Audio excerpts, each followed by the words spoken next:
Hi, Year 9. For your second topic on the Holocaust, you're going to be looking at what prejudice did Jews face. Could you get a piece of paper, your book, or a Word document open? And could you write your title in, please? So, for your learning objectives today, you're going to be looking at how prejudice against Jewish people developed over time.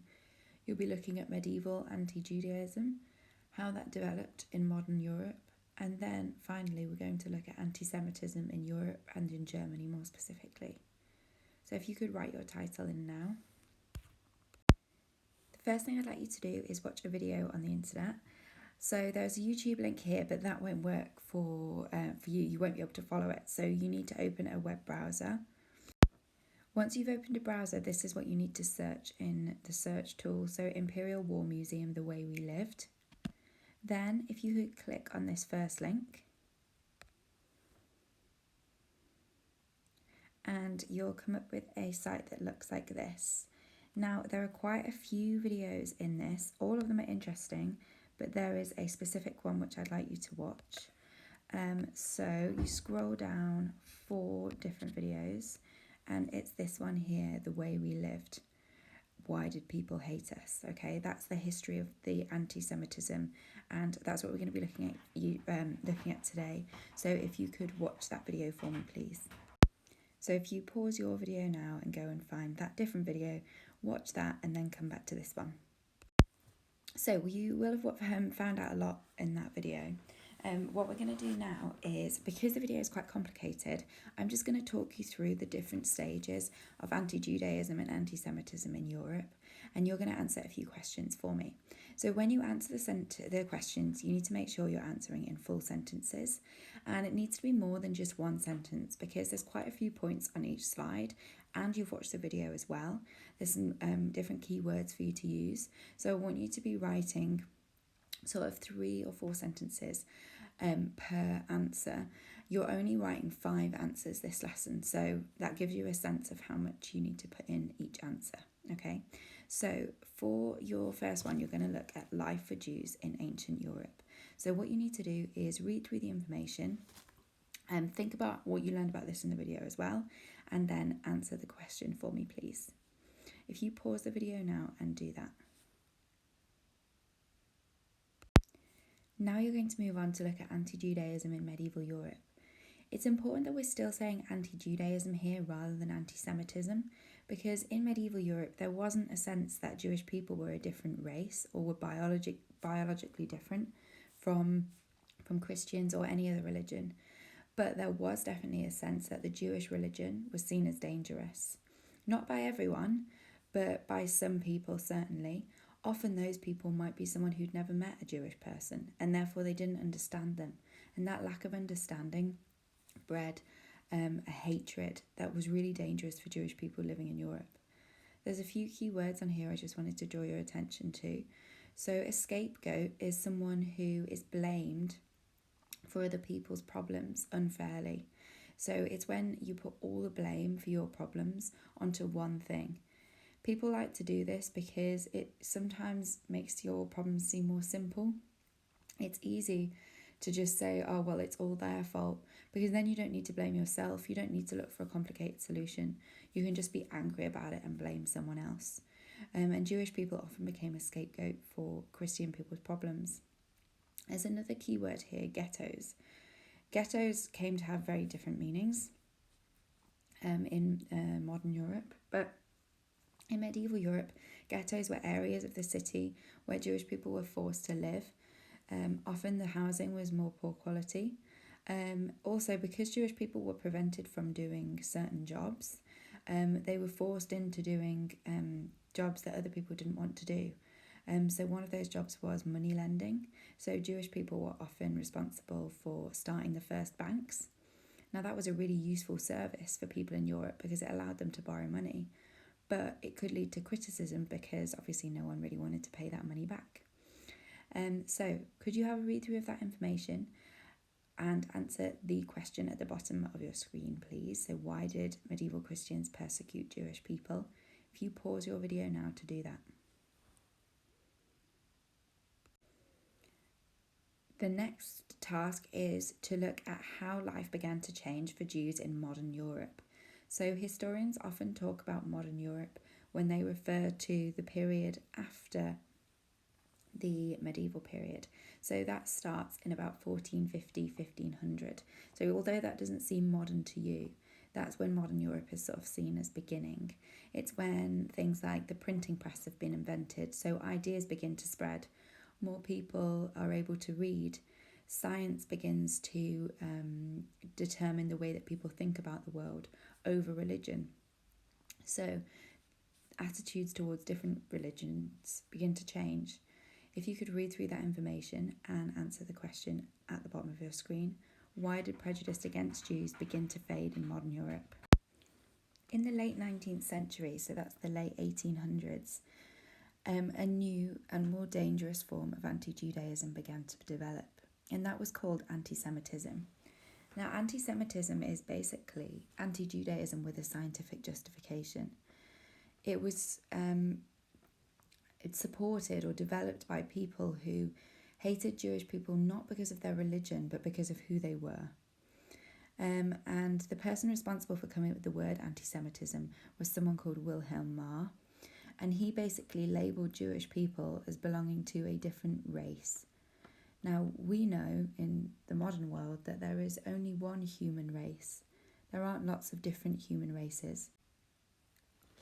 Although different ethnic groups occasionally look different from each other, that doesn't mean that there are significant differences in our biology.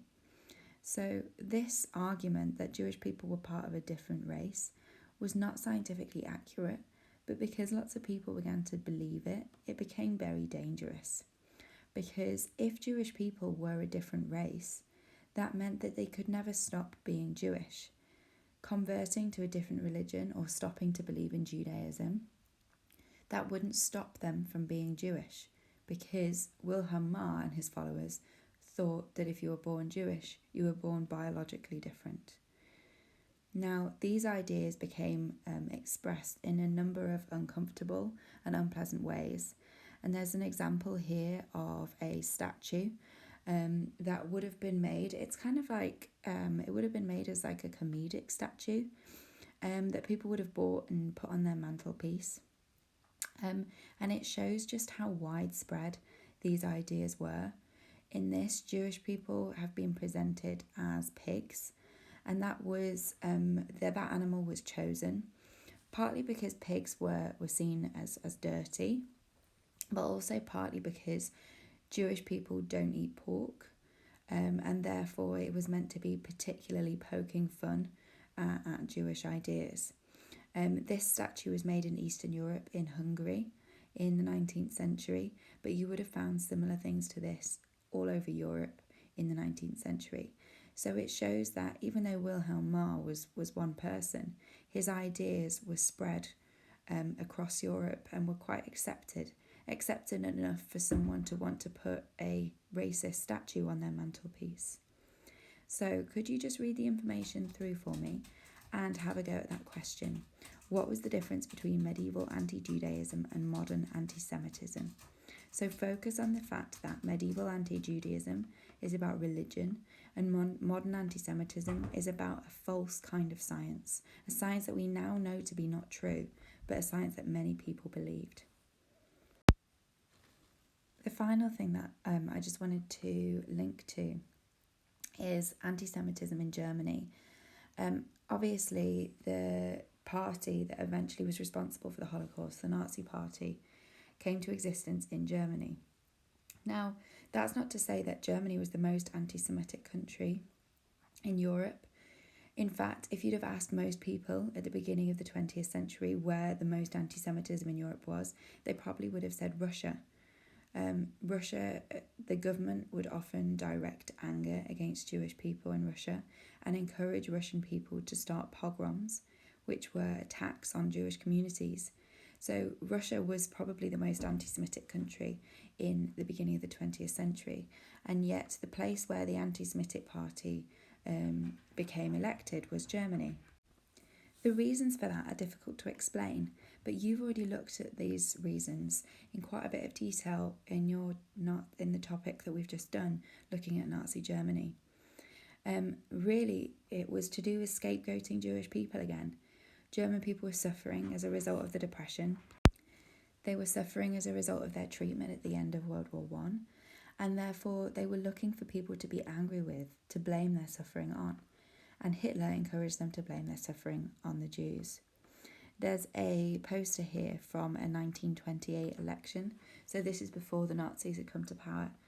Hitler didn't become Chancellor until 1933. And in this poster, it says it kind of loosely translates as the strike needs to be right. It doesn't actually mention Jewish people in this poster. It doesn't want to make its anti-Semitism too blatant, but we know that this is an anti-Semitic poster because the person who's being punched at the bottom of the poster has many of the characteristics that were given to stereotypical images of Jewish people.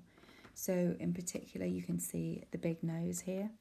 Now, it is definitely not the case that Jewish people are more likely to have big noses, but whenever we see a Jewish person being portrayed in a negative light in art from this time, they always have that feature. So we know that it's an anti-Semitic poster.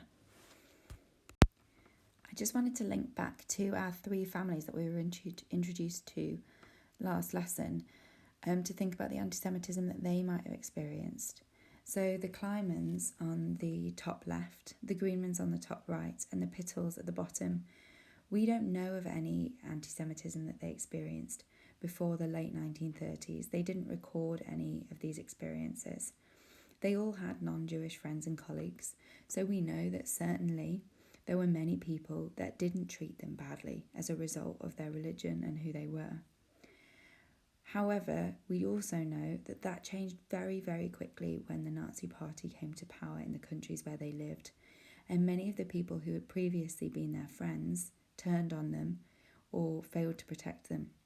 So, although we can't be sure that they faced any anti-Semitism, the fact that people turned on them so quickly shows that people were at least ready to treat them differently, even if they weren't treating them differently in the 1920s. If we were going to guess about about which family experienced the most anti-Semitism, we could probably guess that it would be the Pittel family, because we have lots of evidence that there was a lot of anti-Semitism in Eastern Europe. So even though we don't know about any anti-Semitism that the Pittels specifically experienced, we know that it existed where they lived.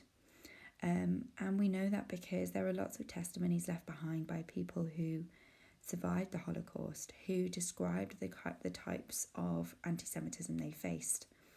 So there's a testimony here from Trude Levy in Hungary about his father who was going to provide a service to help a woman who was given birth.